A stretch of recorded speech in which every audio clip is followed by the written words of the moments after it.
7 দিনের সময়সীমা 5ই ফেব্রুয়ারি বুধবারই পেরিয়ে গিয়েছিল। 5ই ফেব্রুয়ারির সন্ধ্যার ধাক্কার পর আশা করা গিয়েছিল বৃহস্পতিবারই শুরু হবে আর.জি. কর দুর্নীতি মামলার বিচার পর্ব।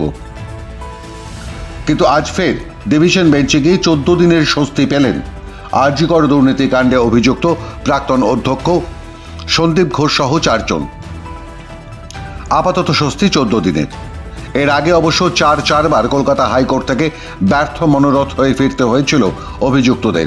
বৃহস্পতিবার তাঁদের কিছুটা স্বস্তি দিলেন কলকাতা হাইকোর্টের বিচারপতি জয়মাল্য বাগচি ও বিচারপতি শুভেন্দু সামন্তের ডিভিশন বেঞ্চ। এদিন আদালতে সন্দীপ ঘোষের আইনজীবীরা বলেন, এর আগেও এই একই সওয়াল তারা করেছিলেন। সিবিআই অভিযুক্তদের বিরুদ্ধে 20,000 পাতার চার্জশিট পেশ করেছে। সেই চার্জশিট পড়বার সময়ও নাকি পাওয়া যায়নি। তার আগেই চার্জ গঠন করতে চাইছে তারা। বৃহস্পতিবার কলকাতা হাইকোর্টের বিচারপতি জয়মাল্য বাগচি ও বিচারপতি শুভেন্দু সামন্তের ডিভিশন বেঞ্চ জানিয়েছে, নিম্ন আদালতে এই মামলার শুনানি নিয়ে বাড়তি তাড়াহুড়ো করতে চায় না আদালত। এই ব্যাপারে অভিযুক্তের অধিকারের বিষয়টিকে স্বীকৃতি দেন বিচারপতি। ওদিকে হাইকোর্টের এই নির্দেশের ফলে দুর্নীতি মামলাতেও সন্দীপ ঘোষের জামিন পেয়ে যাওয়ার সম্ভাবনা রয়েছে বলে মনে করা হচ্ছে। এই একই আশঙ্কা করা হয়েছিল বুধবার বিচারপতি তীর্থঙ্কর ঘোষের এজলাসেও। সিবিআইয়ের পক্ষ থেকে বারবার জানানো হয়, বিচার প্রক্রিয়াকে পিছিয়ে দিয়ে জামিন পাওয়ার চেষ্টা করছেন অভিযুক্তরা। আজ ডিভিশন বেঞ্চের বিচারপতিরা জানতে চান সিবিআইয়ের কাছে কবে এই নথি জমা দেওয়া হয়েছে। সিবিআইয়ের আইনজীবী জানান 31, 1 ও 4 ফেব্রুয়ারি তারা জমা দিয়েছে। এরপরই বিচারপতির জিজ্ঞাসা, এতগুলো পাতা আপনাকে পড়ে যদি মামলায় দাঁড়াতে হতো আপনি কি পারতেন? ওনারা তো 7 দিনের সময় চেয়েছেন মাত্র। বিচারপতি বলেন, সমস্ত পক্ষ অ্যাডিশনাল সলিসিটর জেনারেলের সঙ্গে এই মামলা নিয়ে কথা বলে একটা টাইম শিডিউল তৈরি করে নেবে। 7 দিনের মধ্যে ওরা ডিসচার্জ সার্টিফিকেট রেডি করবে, তারপর শুরু হবে ট্রায়াল। অভিযুক্তদের মামলা করবার অধিকার আছে। আমরা চাই না কখনোই দ্রুত বিচার দিতে গিয়ে অবিচার হোক। এরপরই বিচারপতির মন্তব্য, আমরা জামিনের গ্রাউন্ডটাও বিচার করে দেখব।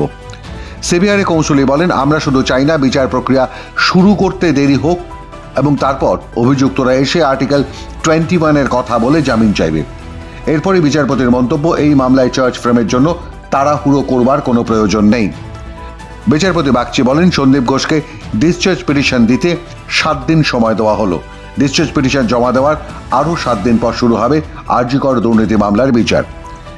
এদিকে বৃহস্পতিবারই আলিপুরের বিশেষ আদালতে আর.জি. কর দুর্নীতি মামলার চার্জ গঠনের কথা ছিল। এদিন হাইকোর্টের নির্দেশের ফলে আগামী 15 দিনের মধ্যে তা সম্ভব হবে না বলেই মনে করা হচ্ছে। শুক্রবার কলকাতা হাইকোর্টে ফের রয়েছে এই মামলার শুনানি। এর আগে অবশ্য চারবার ধাক্কা খেয়ে ফিরে আসতে হয়েছে সন্দীপ ঘোষ সহ 4 অভিযুক্তকে।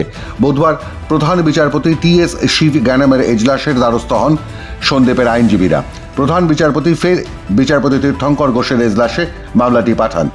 সেখানে মরিয়া আবেদন, কোনোভাবে বিচার শুরুর প্রক্রিয়াকে পিছিয়ে দেওয়া যায় কিনা। অভিযুক্তদের সে আপিলও খারিজ করে দেন বিচারপতি তীর্থঙ্কর Ghosh.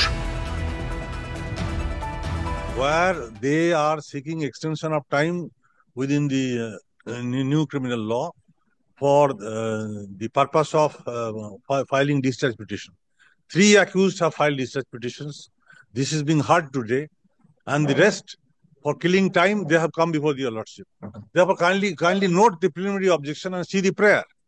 They have asked for stay of all of the operation of the order passed by your lordship. Whether this is maintainable at all. All right, let me hear him. দীর্ঘ টালবাহানার পর 27 জানুয়ারি সন্দীপ ঘোষের ট্রায়ালের অনুমতি দেয় রাজ্য সরকার। সিবিআই 28 তারিখে কলকাতা হাইকোর্টের দ্বারস্থ হয়। বিচারপতি তীর্থঙ্কর ঘোষ সেদিন 7 দিনের মধ্যে ট্রায়াল শুরু করবার নির্দেশ দেন নিম্ন আদালতকে। সিবিআই নিম্ন আদালতে গেলে ভৎসনার মুখোমুখি হয় একদিন দেরি করবার জন্য।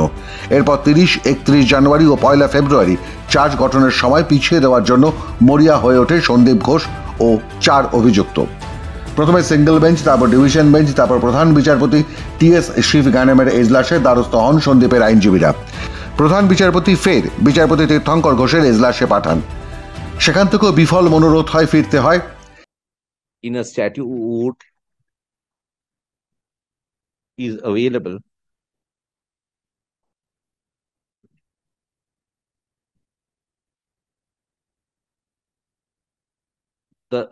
the judicial orders as such cannot by way of writ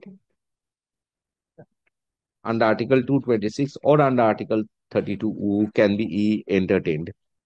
In view of the aforesaid, I'm not inclined to entertain the prayers at advanced.